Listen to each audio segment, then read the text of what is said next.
Reddit, what is a wholesome, solitary activity that a person can do to help forget how awful and poor their current life is? Origami. The paper is cheap, but you can also use pretty much any kind of paper as long as it is cut into a symmetrical square. There are many tutorials online. I like YouTube so you can actually see it being done. And if you fold 1,000 cranes you get a wish. There are free courses for Reiki, meditation and yoga online as well. Sing. Not for others to hear, but for yourself. There is something about singing your favorite songs that calms the mind. If it gives you even just a little more energy to face the day ahead, then it succeeds. I've been suicidal for a good bit, but sometimes the key really is to look out for you in small ways. Like, if your brain wants to do something, chase that bit of passion. Hell, yesterday my brain simply wanted to dance and I was like, sure, buddy. Danced around the bathroom like I was Michael Jackson. Reading. I look forward to doing my skincare routine before going to sleep, especially after a stressful or bad day. It only takes up 10 minutes of my time, but I feel so refreshed and clean. To me, it's like a restart button. Add in some sleep and it's a whole new day. Buy cheap vegetables. Make soup very slowly and thoroughly. Chop everything up into little pieces and just focus intently on every slice. Breathe in the fresh veggie aroma, the smell of browning onions, the smell of broth. Listen to the simmery bubbly sounds and stir gently every now and then. Make yourself a cup of hot tea or a glass of wine while you wait for the flavors to blend and the broth to thicken up. Pretend you are a sweet old grandma. When the soup is ready, get some crackers and pour some in a nice heavy bowl. Pretend you are the beloved little boy or girl eating soup made by your sweet old grandma. Pretend it's like the soup from Zelda, healing you a little with every sip. Slow down and take in the wholesomeness of a home-cooked meal prepared with care. Care for yourself and receive that care. Hiking is perfect for that. Get away from technology and embrace nature for a while. I've always loved devoting some of my Saturdays to city exploration. Wake up, pocket some cash, and walk in a random direction without a plan. Follow your instincts. If a street looks interesting, take a turn and walk down it. See a weird shop, look inside. My one rule: don't backtrack. Keep going until it's dark or you're too tired. Then find a route home or take an Uber if you can afford it. It's easy, rewarding, and great exercise. You'd have no idea how many hidden gems I've found around my city, be it alleyway coffee shops or vintage record stores. Try it, and I 100% guarantee you'll love your city again. Jigsaw puzzle. Go for a hike on a local nature park trail. Pack a lunch. Take some pictures of nature and just enjoy the solitude of it all. Spending time with yourself, in nature, as opposed to on your couch, is oddly different and satisfying. World building. Whenever I have nothing to do, no technology or books, I build a world with my mind. My imagination is the limit.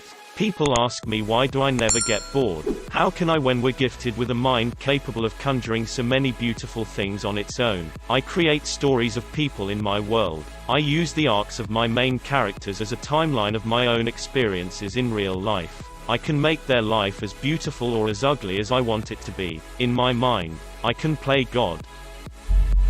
I enjoy reading. Getting lost in a good book can be incredibly therapeutic. It's also basically free with a library card. Cross-stitching. It sounds like an old lady hobby, but it's both creative and methodical. I like to put on a podcast or a video without a ton of visuals, and just stitch for hours. You can get patterns online. DMC thread is only like 60 cents a skein, and the rest of the materials aren't too expensive either at your local craft store. It gives you something to focus on, and the finished product makes you proud of what you've done. I've been talking about this kind of thing with my therapist. So basically there are actions called away actions that people use to forget negative aspects of their life. For some people this is drinking, gambling or whatever. In my situation I do things that I can focus on so I'm not alone with my bad thoughts. So video games that are focus heavy, or shows that require you to pay attention. My therapist suggests that I do more towards actions that are in service of things that I truly value in life. Let's say one of my values is being creative. So instead of binging the entirety of a video game story to forget that thing X isn't going my way and it makes me feel bad, I can acknowledge how I'm feeling. Think if what I want to do is in service of one of my life values, goals. And if it's not, then I can seek out something that is in service of them. So for creativity I could start painting. Or writing. He said oftentimes when people fall back on those away actions they wind up back in the same place but feeling worse. I observe that a lot in myself in retrospect. So it might do you some good to find 2 or 3 things that truly matter to you and break them down into things or actions you can do in service of those values. I hope that helps. I paint pictures of Redditors' pets that have passed away, and then I send them the paintings. Playing an instrument. Pick an instrument you think you'd most like to play: guitar, keyboard, drums, bass, violin, etc., and get one and start practicing. Watch YouTube videos on how to practice and get better. A lot of people are scared of doing this, but going to movies by yourself is a great activity to do. You don't have to worry about arranging plans with someone else. Plus, it's not like you are going to interact with the person you are going to the movies with unless you are an asshole. It seems condescending, but adult coloring books. It can be therapeutic to throw on some music, background noise, or maybe you enjoy the silence and just color. Going for a long walk at a moderate pace. Sometimes it's good to think about nothing but keeping a decent pace. Just get into a rhythm. You go into a zone that is hard to get into with all the distractions at work, home, etc., and it's very therapeutic. I started thrifting to keep my mind busy, sorting through clothes and learning about them and the quality. I'm still learning but have had fun buying and flipping some stuff along the way, and it's a bit self-sustaining in that way, which makes it even better. I hope you start feeling better soon. On my really bad days, I get a sense of accomplishment from brushing my teeth, because on those really bad days, it is so hard to do. Plus I get terrifying nightmares of my teeth rotting out of my mouth if I don't brush twice a day. Fewer terrifying nightmares. More also terrifying nightmares. As a depressed person, I totally understand. Everyday normal things become huge tasks. Just getting out of bed takes me over an hour sometimes BC of the lack of motivation. If you've brushed today, you did good. Hell, anyone who is depressed AF and lived today, you did good. I once went to a flea market with 2 foldable chairs and a sign that says, $1 for your story. Spent about $5 that day, because most of the people would just be happy for someone who listened. Now that I wrote it down, I think of doing that again as soon as it gets warmer. It was a very fulfilling experience for me. Sometimes I like to go and Google restaurants and bars in other countries, look at their menus, and try to decide what I would get if I were there. It helps distract me for a while, and who knows, maybe one day I will actually be able to eat at one of those places. I turn up my music and dance around my house like a bloody fool, often with my cat in my arms. You'll have to ask him how he feels about that. Paint by number kits designed for adults. They are inexpensive, come with all the supplies, and super rewarding even if you're not at all artistic. The good brands come out looking so nice you can even hang them up around your house like real paintings. Pop on a podcast or your favorite music and paint away. I like to go on a scavenger hunt by myself sometimes. I make a pretty ridiculous list and it's oddly specific. Like man who looks constipated and dog that refuses to walk so they make the owner carry them. It's something that gets me out of the house. Just walking around is fine too, but scavenger hunts are fun.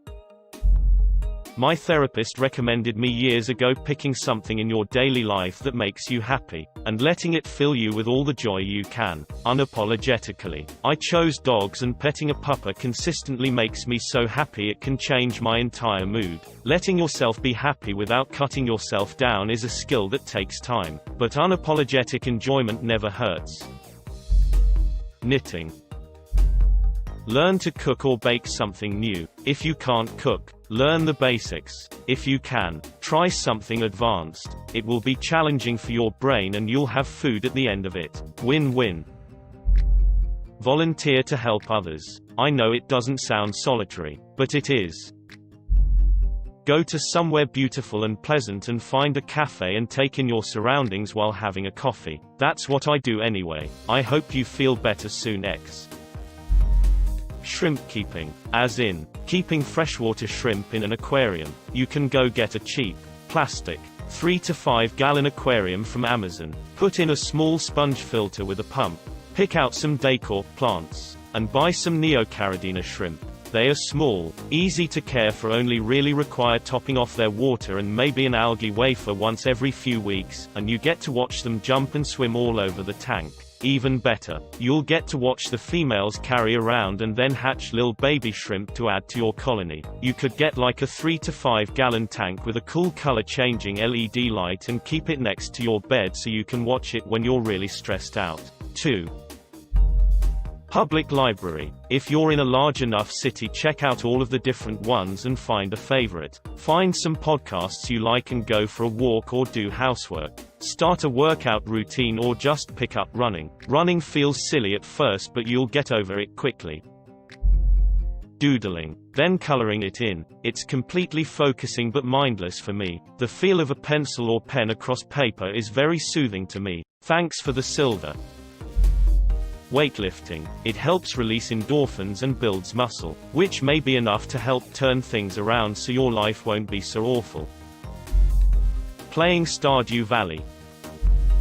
I feed crows. I buy unsalted peanuts in the shell and toss them as I walk my dogs or wait for the bus. I have about 4 murders now who recognize me, plus random crows at different locations. The ones by the lake feed from my hand and almost let me touch them. After about a year of doing it, I got my first gift a few weeks ago. It was a walnut shell. Low, no salt treats. Low phosphorus cat kibble is apparently a nice well-rounded snack.